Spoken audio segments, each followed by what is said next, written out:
Welcome to அபிரவியின் videos. நான் உங்கள் ரவி. இந்த வீடியோவில் நம்ம எலக்ட்ரானிக்ஸ் பார்ட் 25 வேரிஸ்டர் பற்றி பார்க்க போகிறோம். அந்த வேரிஸ்டர்னால் என்னென்னு கேட்டிங்கன்னா, அது வந்து சர்ஜ் ப்ரொடெக்டர்.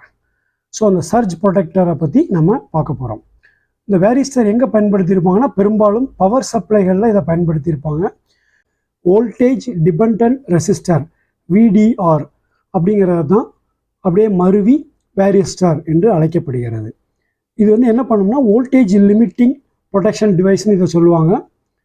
இது வந்து ஒரு கைண்ட் ஆஃப் ஃபில்டர். இப்போ ஒரு கெப்பாசிட்டர் வச்சு ஃபில்டர் பண்ணியிருப்பாங்க. ஒரு குறிப்பிட்ட ஃப்ரீக்வன்சியை அனுப்புறது, குறிப்பிட்ட ஃப்ரீக்வன்சியை அலோவ் பண்ணுறது, அந்த மாதிரி. அதே மாதிரி இது ஒரு வகையான ஃபில்டர். இது என்ன பண்ணுன்னா, ஒரு குறிப்பிட்ட வோல்டேஜ் வரைக்கும் அலோவ் பண்ணும். அதுக்கு மேலே வோல்டேஜ் அதிகமாகிறப்ப என்ன ஆகும்னா, அந்த வோல்டேஜை சப்ரஸ் பண்ணும். இந்த வேரிஸ்டரை பொதுவாக மெட்டல் ஆக்சைடு வேரிஸ்டர்னு சொல்லுவாங்க. ஏன்னா மெட்டல் ஆக்சைடு மூலமாக இது தயாரிக்கப்பட்டிருக்கிறதுனால மெட்டல் ஆக்சைடு வேரிஸ்டர்னு சொல்லுவாங்க. MOV அப்படின்னு சொல்லுவாங்க. நம்ம வந்து சர்ஜ் ப்ரொடெக்டர்னு சொன்னோம். அந்த சர்ஜ் ப்ரொடெக்டர் அப்படிங்கிறது எப்படி ஒர்க் பண்ணுதுன்னா, சர்ஜ்னா என்ன முதல்ல அதை பார்ப்போம்.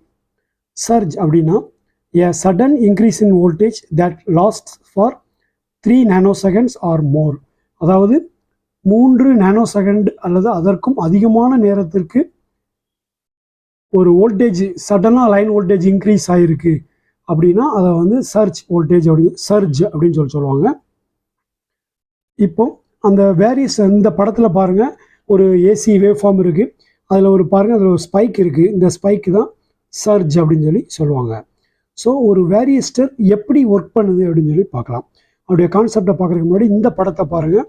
இந்த படத்தில் 2 டயோடு இருக்குது. 2 டயோடையும் மாற்றி கனெக்ட் பண்ணியிருக்காங்க. ஸோ அந்த 2 டயோடுக்கும் பேரலாக அக்ராஸாக நம்ம பவர் சப்ளை கொடுத்துருக்கோம்னு வச்சுடுங்க. இப்போ அந்த சப்ளை வந்து 0லேருந்து இன்க்ரீஸ் பண்ணிட்டே வரும். அது வந்து சிலிக்கான் டயோடுன்னு வச்சுடுங்க. சிலிக்கான் டயோடுனால் உங்களுக்கே தெரியும், அந்த ஃபார்வர்ட் பயாஸ் வந்து 0.7 வோல்ட் ஃபார்வர்ட் பயாஸ் அப்படின்னு வச்சுக்கிட்டிங்கன்னா 0.65 வரைக்கும் 69 வரைக்குமே அது என்ன செய்யணும்னா, அந்த 2 டயோடுக்குள்ள ஃபார்வர்ட் பயாஸ் ரெண்டுமே ஃபார்வர்ட் பயாஸ் ஆகாது. அதாவது சிக்னல் வந்து பை டைரக்ஷனாக இருக்கலாம். அதாவது AC சிக்னலாக இருக்கலாம் அல்லது DC சிக்னலாக இருக்கலாம். எந்த டயோடும் பயாஸ் ஆகிருக்காது. 0.7 அல்லது அதுக்கு மேலே போகிறப்ப என்னாகும், அதனுடைய டைரக்ஷனை பொறுத்து ஏதாவது ஒரு டயோடு வந்து ஃபார்வர்ட் பயாஸ் ஆகும். அதே மாதிரி தான் இந்த ஒரு வேரிஸ்டரும் கிட்டத்தட்ட 2 ஆப்போசிட்டாக கனெக்ட் பண்ணப்பட்ட 2 டயோடு மாதிரி தான் ஒர்க் பண்ணும். டயோடில் வந்து ஃபார்வர்ட் பயாஸ் வோல்டேஜ் 0.7ன்னு சொன்னோம். இந்த வேரிஸ்டரை பொறுத்த வரைக்கும் வேரிஸ்டருக்குன்னு ஏன்னா ரேட்டட் வோல்டேஜ் இருக்குது. அந்த வேரிஸ்டர் வோல்டேஜ்னு சொல்லுவாங்க. அந்த வோல்டேஜ் வந்து வர்ற வரைக்கும் இந்த இதுக்கடையில் கரண்ட்டு பாஸ் ஆகாது. இது ஒரு ஓப்பன் சுவிட்ச் மாதிரி இருக்கும். அந்த வோல்டேஜுக்கு மேலே போகிறப்ப என்ன பண்ணும், இந்த வேரிஸ்டர் வந்து ஒரு ரெசிஸ்டர் மாறி ரெசிஸ்டன்ஸ் வேல்யூ குறைஞ்சிக்கிட்டே வந்து கரண்ட்டை அது வழியாக கடத்த ஆரம்பிச்சிடும். இப்போது இங்கே பாருங்கள், varistor is equivalent to a switch that closes only when the voltage is above the threshold. அதாவது அந்த threshold அதனுடைய ரேட்டட் வோல்டேஜ் வேரிஸ்டர் வோல்டேஜ்னு சொல்லுவாங்க. அந்த வோல்டேஜுக்கு அதிகமாக வோல்டேஜ் எப்போ வருதோ அப்போது இந்த வேரிஸ்டருங்கிற சுவிட்ச் வந்து க்ளோஸ் ஆயிரும், ஷார்ட் சர்க்கியூட் ஆயிரும்.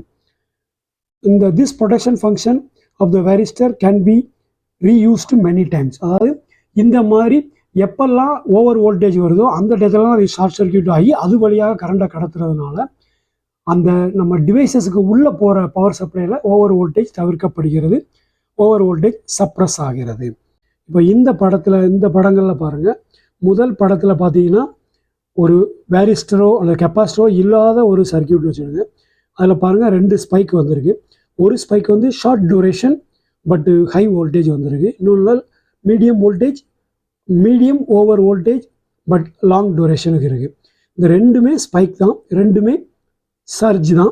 இப்போ இதில் பாருங்கள், ஒரு கெப்பாசிட்டர் கொடுத்துருந்தா அந்த சர்க்கியூட் எப்படி பெர்ஃபார்ம் பண்ணியிருக்குன்னு பார்த்தீங்கன்னா, 2லேயுமே ஓரளவுக்கு அந்த ஸ்கொயராக இருக்கிற அந்த ஸ்பைக்கை வந்து இது ஓரளவுக்கு கருவாக ஒரு சைன் வேவ் மாதிரி கிட்டத்தட்ட ஸ்மூத் பண்ணியிருக்கும் ஒரு கெப்பாசிட்டர். அவ்வளோதான் பண்ணியிருக்கோம். ஆனால் ஒரு வேரிஸ்டர் யூஸ் பண்ணியிருந்தோம்னா அது எப்படி இருக்குன்னு பாருங்கள். அந்த வேரிஸ்டர் வோல்டேஜ் எவ்வளவோ அதுக்கு மேலே வோல்டேஜை அலோவ் பண்ணியிருக்காது. அப்போது அதுக்கு மேலே அந்த வோல்டேஜில் பாருங்கள் ட்ரிம் ஆயிடுச்சு. ஸோ இதான் ஒரு வேரிஸ்டர் ஒர்க் பண்ணுற விதம். இப்போ இதில் பாருங்கள், ஒரு ஸ்பைக் நம்ம கொடுக்குறோம். என்னென்னா இம்பல்ஸ் நாய்ஸ் வோல்டேஜ் ஒன்று நம்ம இதுக்குள்ளே கொடுத்தோம்னா இந்த சர்க்யூட்டில் இந்த வேரிஸ்டர் எப்படி இருக்குது, ஒரு கெப்பாசிட்டர் மாதிரி இருக்குது. அப்படி இல்லைன்னா ஒரு ஓப்பன் சுவிட்ச் மாதிரி இருக்கிறது. ஆனால் அது வந்து இது வரைக்கும் அப்படி இருக்கும்னா அந்த வேரிஸ்டர் வோல்டேஜுக்கு உட்பட்டு இருக்கிறப்ப, எப்போ அந்த வேரிஸ்டருடைய வோல்டேஜுக்கு அதிகமாக அந்த வோல்டேஜ் வருதோ அப்போ என்ன ஆயிரும்னா அந்த வேரிஸ்டர் ஒரு வேரியபிள் ரெசிஸ்டர் போல் ஒர்க் பண்ணும். வோல்டேஜ் அதிகமாக அதே அதுக்கு இன்வெர்ஸ்லி ரெசிஸ்டன்ஸ் குறைஞ்சிக்கிட்டே வரும். ஸோ கரண்ட்டை வந்து சர்ஜ் கரண்ட்டுன்னு சொல்லுவாங்க. சர்ஜ் கரண்ட்டை வந்து இந்த வேரிஸ்டர் வழியாக கடத்தப்படும். அப்போ வந்து அதிகப்படியான வோல்டேஜ் அந்த லைனில் போகாது.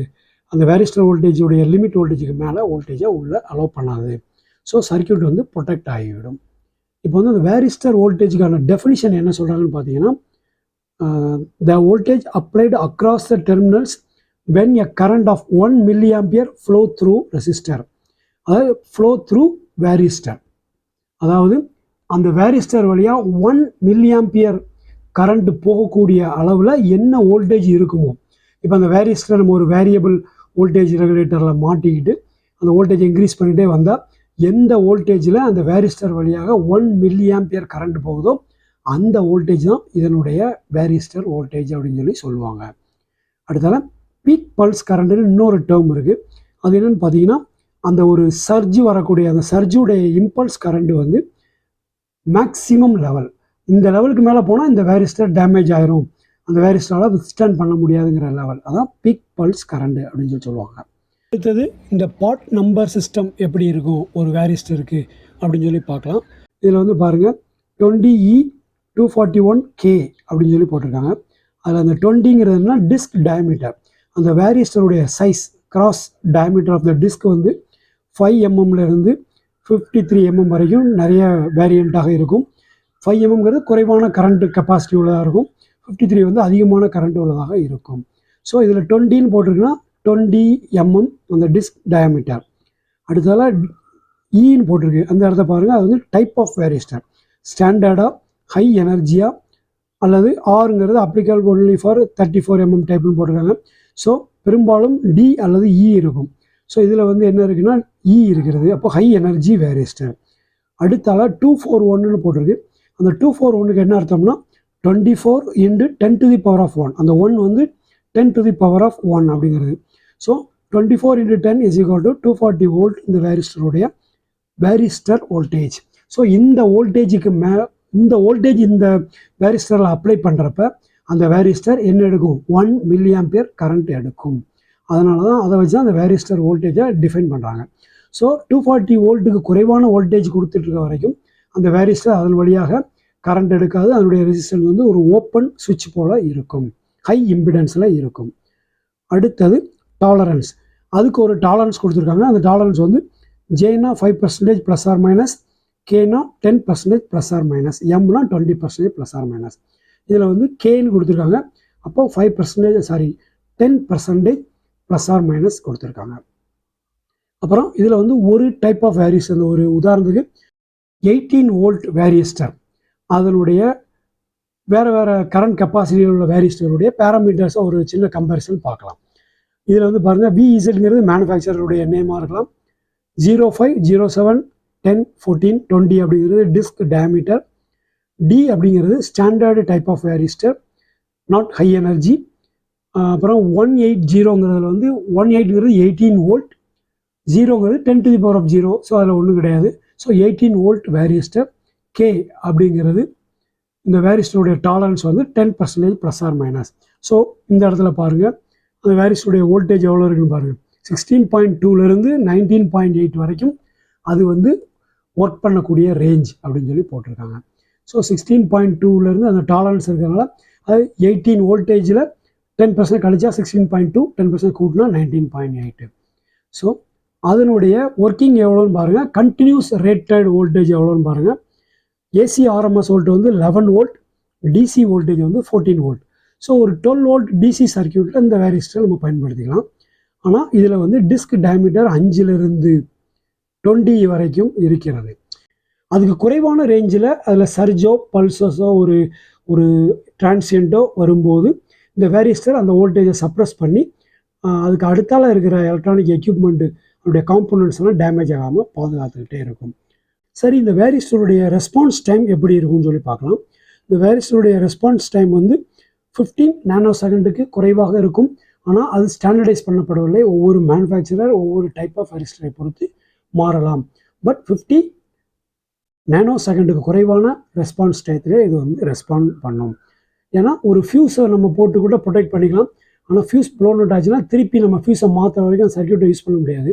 ஆனால் வேரிஸ்டர் வந்து ஷார்ட் டியூரேஷனுக்கு வரக்கூடிய சர்ஜஸ், டிரான்சியண்ட்டுக்கெல்லாம் அது உடனே அந்த வோல்டேஜை சப்ரஸ் பண்ணி அந்த லைனை அன்டிஸ்டர்ப்டாக ஒர்க் பண்ண வச்சுக்கிட்டு இருக்கும். ஸோ அந்த வேரிஸ்டரை எப்படி கனெக்ட் பண்ணோம்னா, பொதுவாக ஒரு வேரிஸ்டர் போட்டிருப்பாங்க. பவர் சப்ளைலலாம் பெரும்பாலும் பவர் சப்ளைல தான் இதை ப்ரொவைட் பண்ணியிருப்பாங்க. அதை வந்து 3 வேரிஸ்டர் போட்டால் ஃபுல் ப்ரொடெக்ஷன் கிடைக்கும். ஒரு டிசி பவர் சப்ளையில் ஏசி, அதனுடைய ஏசி சைட்லேயும் போடலாம். ஆஃப்டர் ரெக்டிஃபிகேஷனும் வேரிஸ்டர் போடலாம். எந்த இடத்துல போட்டால் எந்த இடத்துல சர்ஜ் வோல்டேஜ் வருவதற்கு வாய்ப்பு இருக்குதோ அந்த இடத்துக்கு அக்ராஸாக அந்த வேரிஸ்டரை நம்ம ப்ரொவைட் பண்ணிக்கிறது நல்லது. இந்த வேரிஸ்டர் வந்து 3 விதங்களாக 3 இடங்களுக்கு கனெக்ட் பண்ணலாம். உதாரணத்துக்கு ஒரு பவர் சப்ளையில் வந்து ஃபேஸ், நியூட்ரல் அண்டு எர்த் இருக்குன்னு வச்சுருங்க. அப்போ between phase and neutral, between earth and neutral, between earth and phase, இந்த 3க்குமே 3 வேரிஸ்டர் போட்டால் இதில் 3ல் எதில் சர்ஜ் வந்தாலும், ஒரு லைட்னிங் காரணமாக அல்லது ஓவர் வோல்டேஜ் வேறு ஏதோ காரணத்தினால சர்ஜ் ஸ்பைக்ஸ் வரும்போது இந்த வேரிஸ்டர் வந்து அதை சப்ரஸ் பண்ணும்.